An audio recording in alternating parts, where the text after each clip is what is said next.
Pessoal, começando mais um MCM Podcast, hoje eu estou com uma convidada aqui, doutora Jaqueline, ela é conselheira e presidente da Comissão de Igualdade Racial da OAB de Niterói. Isso aí, perfeito, falou certinho. É grande o nome, né, doutora? É um pouquinho.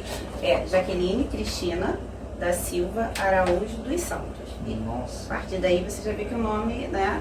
E É grande, né? Oi? O nome é grande, O né? nome é grande. E também do cargo também, né? Acaba ficando grande também. É verdade. Então conta mais a sua história, doutor. Isso. Então, eu estou presidente hoje da Comissão de Igualdade Racial da 16ª Subseção Niterói, né? OAB de Niterói, que é a maior subseção do estado maior, que é o Brasil. Né? Então, eu falo que eu caí um pouco de paraquedas, meio que de paraquedas, porque numa dessas andanças foreiras, o atual presidente Pedro Gomes, me convidou para compor a chapa dele como conselheira. E deu tudo certo. Ele conseguiu, ganhou e recebi o convite para compor como presidente da Comissão de Igualdade Racial. Aí eu falei para ele, nossa, é uma responsabilidade muito grande, mas a gente tenta, né? Vamos ver. Porque eu nunca, eu tenho experiência de vida nessas práticas raciais, mas militância, não. Então a gente tem que ir construindo, vamos construindo e estou construindo até hoje. Eu estou há 6 meses à frente da presidência, mas parece que eu já estou há 10 anos, porque as demandas são muito grandes, né? O racismo é diário, o preconceito é diário. Então, ele confiou, o doutor Pedro confiou a mim essa presidência e eu tenho desenvolvido desde então. Eu tenho 20 anos de formada. Nossa. Tenho 20 anos de formada e sou preta, mulher, periférica, filha de uma mulher também periférica e que me teve, né, engravidou muito nova, com 14 anos. E aí a partir daí fui construindo a minha história. Né? Então, essas questões raciais, experiências são poucas, mas de militância, mas de vida são muitas, né? Porque você ser mulher já é complicado, e ser negra é pior ainda. É niteroense? Sou niteroense. Nascida aqui em Niterói mesmo? Sim, nascida e criada aqui em Niterói. Somos, né? Eu nasci no Preventório. Marcelo também nasceu em Niterói, né, Marcelo? Sim, Niterói. Esse desafio aí é mais um desafio, né, para você, né? É um desafio, foi um desafio muito grande, porque o desafio começa a partir do momento que você entra na casa do advogado. Isso. Né? Porque nós somos 56%, segundo o IBGE, a população negra compõe 56% da população dos quebradinhos. E eu discordo, eu acho que somos bem mais. Então, quando você entra numa casa do advogado em que você se vê como uma exceção, né? Porque a maioria dos advogados, né, são brancos, e você já leva um pouco, tem um choque, né? Você tem um choque. Então, a partir daí você começa a construir, poxa, o que eu posso fazer, né? O que eu posso fazer? Eu preciso chamar os meus irmãos negros para compor não só a comissão, mas também trazê-los para essa militância, né? Trazer para a OAB, contribuir de alguma forma, né? A minha comissão, vou deixar bem claro que a minha comissão, né, eu costumo falar que eu estou presidente, mas eu não faço nada sozinha.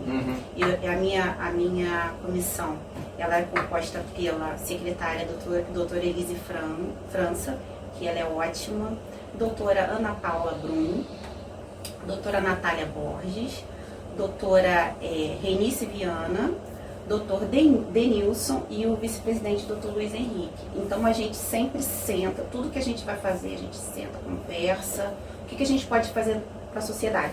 Eu também, um dos pontos também cruciais para falar que nem todos são negros, tá? Também temos brancos, eu sempre, quando o presidente me convidou, eu falei, olha só, eu tenho uma visão muito diferenciada dessas questões de lutas raciais. E se eu busco a igualdade, porque é uma igualdade entre aspas, Isso. porque ninguém é igual a ninguém, não é verdade? E na verdade a cor só tá na pele, porque no sangue não tá, né? Então assim, igualdade, ninguém é igual a ninguém, então eu não busco a igualdade, eu busco o respeito. Então, para eu chegar aos meus irmãos brancos que têm essa aversão com a minha pessoa, eu preciso dos irmãos brancos que não têm esse mesmo pensamento. Então, se eu tirar meus irmãos brancos do meu lado, eu estou fazendo uma exclusão. É. Né? É uma forma de exclusão. Então, eu procuro mesclar isso, eu procuro colocar na balança para que conscientizar as pessoas, porque o respeito é a base da sociedade. Se você quer construir uma sociedade igualitária e justa, você tem que respeitar. É o que nós estávamos conversando, né? O respeito é tudo. Você pode discordar de tudo que eu estiver falando aqui, mas você vai me respeitar. Sim, sim. Vai respeitar as minhas escolhas, as minhas ideias, assim como eu tenho que te respeitar também. E assim caminha a humanidade, assim a gente vai caminhando, né? E eu não me acho no direito de te obrigar a pensar do mesmo jeito que eu. Eu posso te expor as minhas ideias e você vir a concordar comigo. Cabe me aceitar ou não. Isso aí, e de forma natural. Você tem muitas ocorrências? Todos os dias. Assim, uma assim, que te deixa muito triste, assim. É um desânimo. É constante.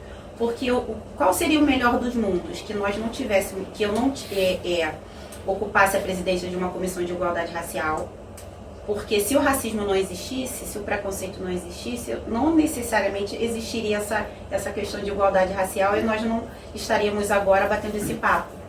Então as demandas raciais são diárias, que nos entristece, né? Nós não estamos preparados, eu converso muito sobre isso, nós não estamos preparados quando sofremos um racismo.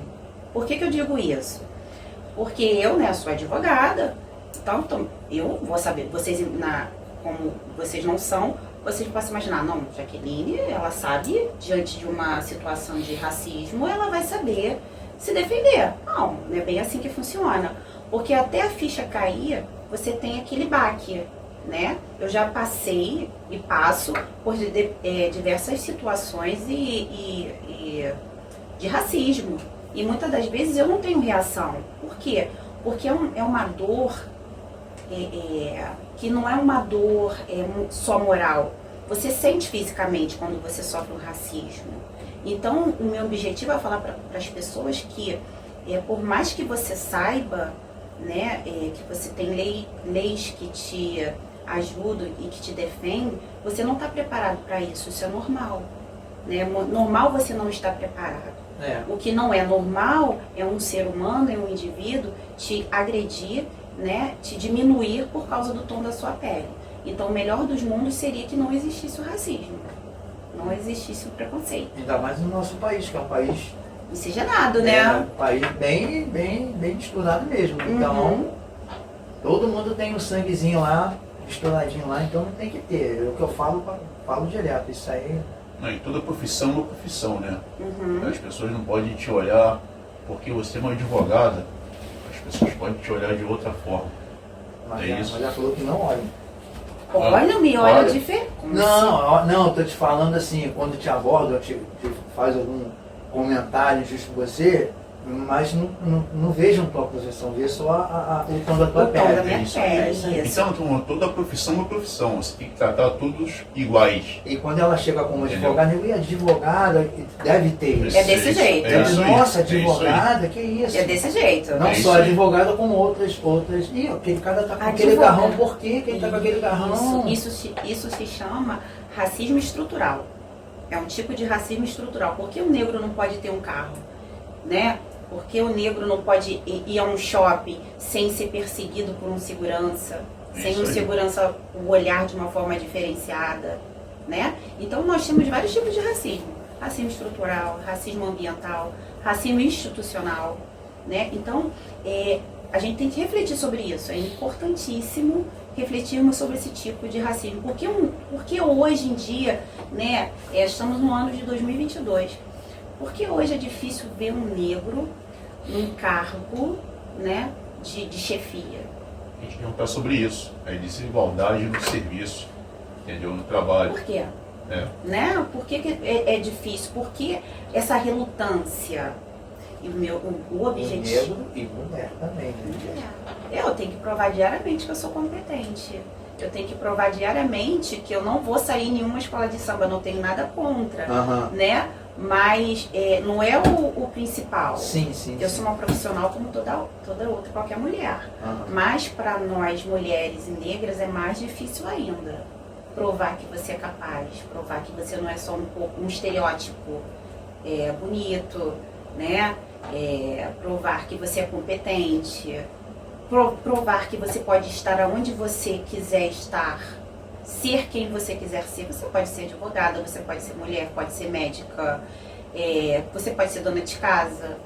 O tom da sua pele não define quem você é, porque tom de pele não define caráter, né? Não define caráter. Então você pode ser o que você quiser. A minha função enquanto presidente da Comissão de Igualdade Racial é justamente essa, levar informação, ajudar aqueles que precisam, né? Vou contar até uma historinha para vocês. Quando eu cheguei, eu falei assim, gente, tem muita gente boa, muita gente inteligente, muita gente que sabe muito sobre essas questões raciais. Será que eu vou dar conta? Né? Será que eu vou conseguir? Mas eu fechei os olhos, eu fecho os olhos e vou. Porque todo mundo é capaz, basta querer. Ótimo. Então, mas aí eu fui vendo os desenrolar, né? Como as coisas iam acontecendo, eu falei assim, eu quero pegar um caminho diferente.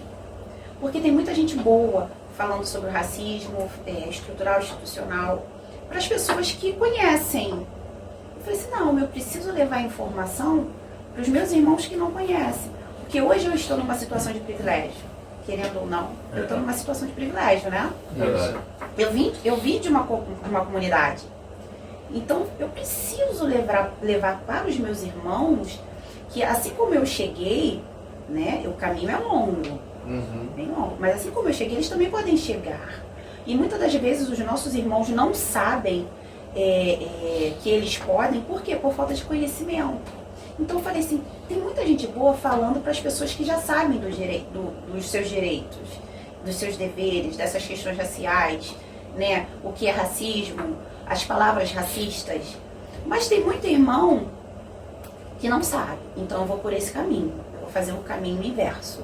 Então a Comissão de Igualdade Racial da 16ª Subseção, o foco dela é esse, levar informação às periferias, aos irmãos que não têm conhecimento, que quando sofrem um racismo não sabem onde ir, a quem se socorrer, né? Então eu penso nisso, vamos levar informação àqueles que não têm informação. E como é que vocês atuam? A pessoa sofreu um racismo, como é que ela faz? Ela pode ir até a OAB, isso, na Amaral Peixoto 507, né? Procurar o gabinete, porque o prédio é praticamente tudo da OAB.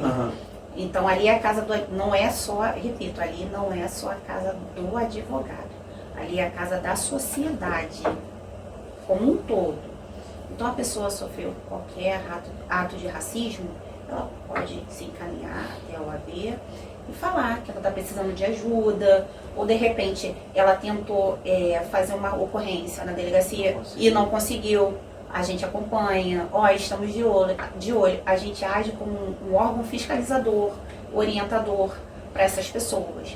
Mas, assim, é importante também dizer que a OAB não tem só a Comissão de Igualdade Racial. A OAB tem a Comissão de Direitos Humanos, que vai vir aqui. Isso, que é composta pela presidência do Dr. André Kramer. Temos a Comissão de Assistência Social, que é composta pela doutora Giane. Temos a comissão de LGBTQIA+, que é composta pelo Dr. Eduardo. Então, são várias comissões, salvo engano, são 70 comissões. Então, o indivíduo que se sentia de repente preterido em algum direito, ele pode procurar a OAB, que a OAB vai orientar, as comissões estão ali para servir a sociedade, a população, tá? E vão sair dali orientados. Mas ele acata qualquer tipo de racismo?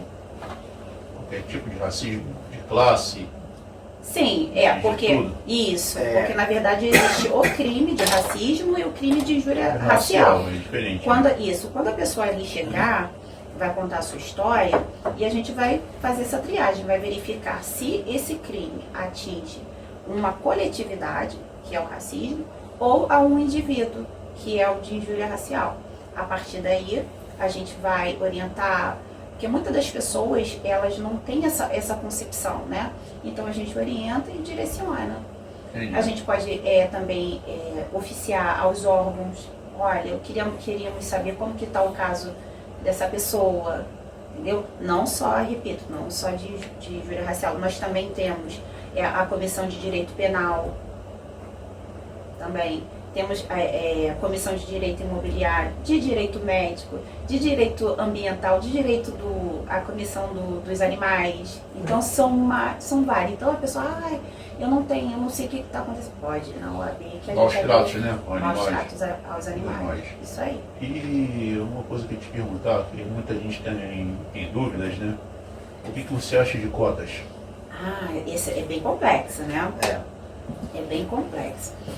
Não tem como a gente iniciar o papo sobre cotas sem voltar um pouquinho na história, Isso. né? Um pouquinho do nosso povo.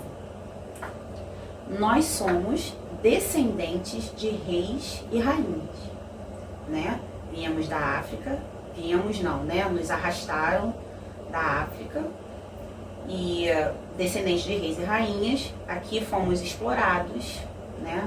Fomos marginalizados, as mulheres foram arrancadas dos seus filhos, e a partir daí a gente começa a ter uma concepção do porquê desse racismo. Não tem como a gente falar o racismo de hoje sem falar um pouquinho dessa questão histórica, né? Dessa questão do fato das mulheres serem exploradas sexualmente pelos senhores, né?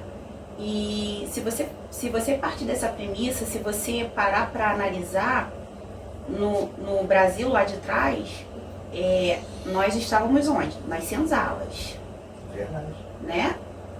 Sendo explorados, abrindo um parêntese, dessa questão histórica. A gente teve a lei do sexagenário, assim dizer, vou dar um exemplo, a lei do sexagenário. Antes de se ter a Lei Áurea, vários pontos, é uma vergonha isso, né? Na minha concepção. Sim, eu li um pouquinho sobre isso.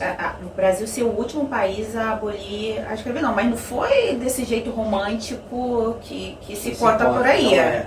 Não foi desse jeito, né? Então, várias frentes, vários blocos, vários indivíduos se organizaram e não houve alternativa senão que abolir a escravidão.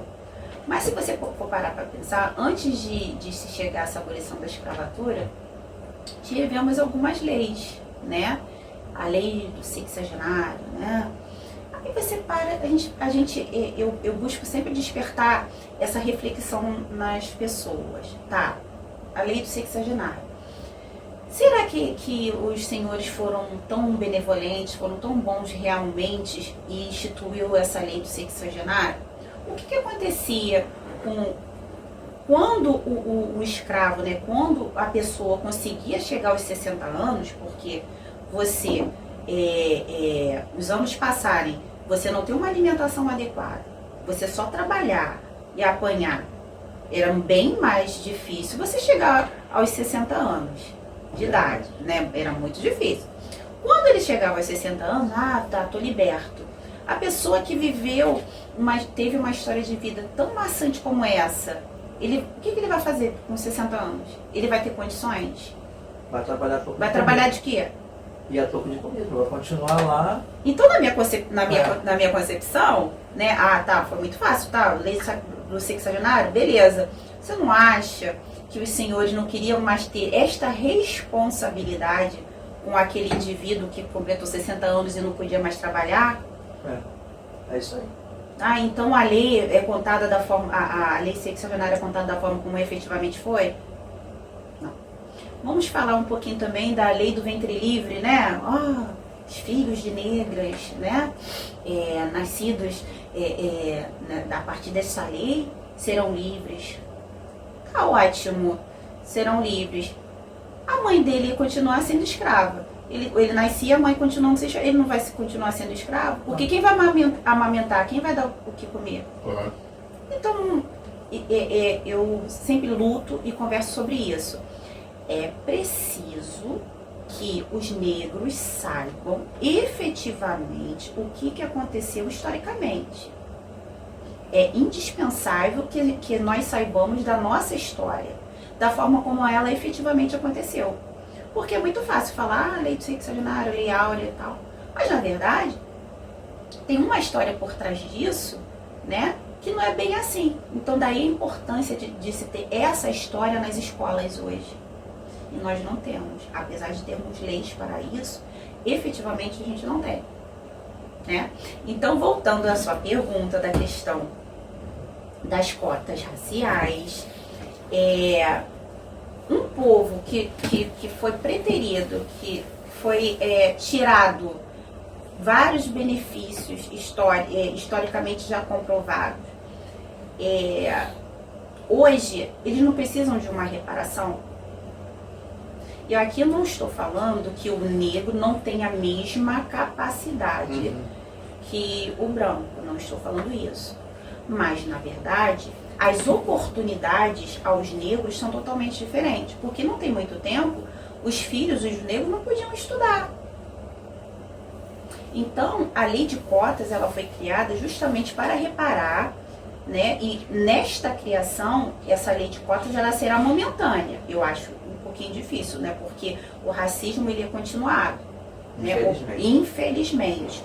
Mas, a partir do momento que você estuda um pouquinho mais da história, a partir do momento que você entende que o povo negro ele foi tirado, não lhe foi permitido viver com dignidade o que é feito até as datas de hoje, você acaba analisando e acaba percebendo que é necessário sim para reparar esses anos todos de escravidão, esses anos todos de exploração, né?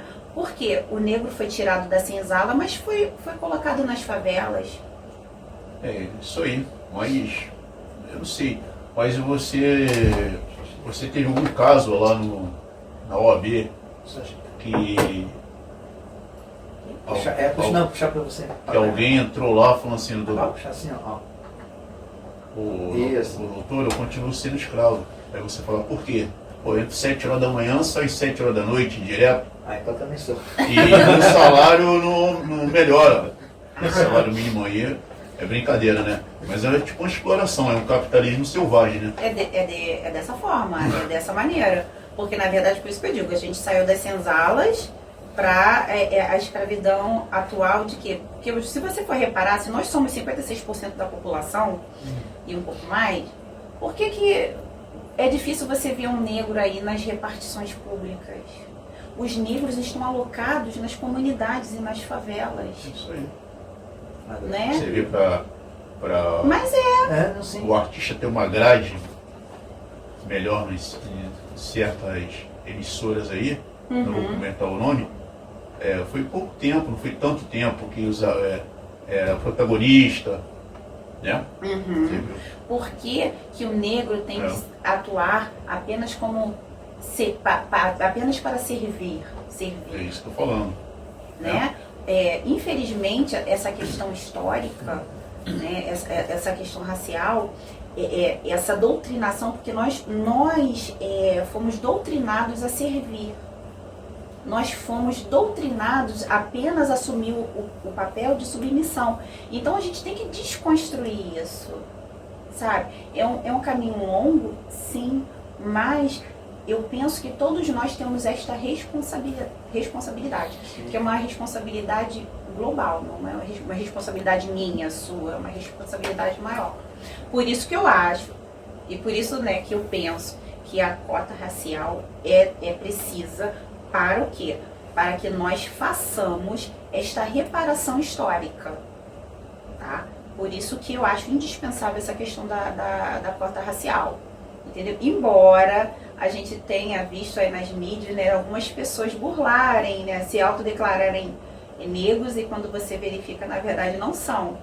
Que é um absurdo, Né? Que é um absurdo. Mais um ponto aqui em que determinadas pessoas querem retirar esse direito dos negros. Mas isso acontece muito. No país da gente é tudo burlando coisas, né? Desse jeito. E outra coisa, você vê muito também negro não aceitando ser negro, né? Eu conheço alguns. Tipo, pintar muito cabelo, louro, aquelas... Essa é a questão essa é a questão do fato de nós termos sido doutrinados para pensar como brancos. É isso aí.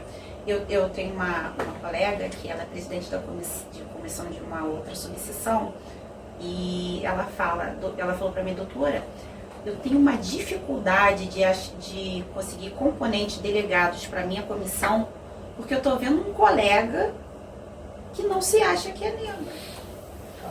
Eu conheço algumas pessoas assim. Tem pessoas que têm essa dificuldade de se autodeclararem negros, né? É isso aí. Eu tive a oportunidade à frente dessa comissão.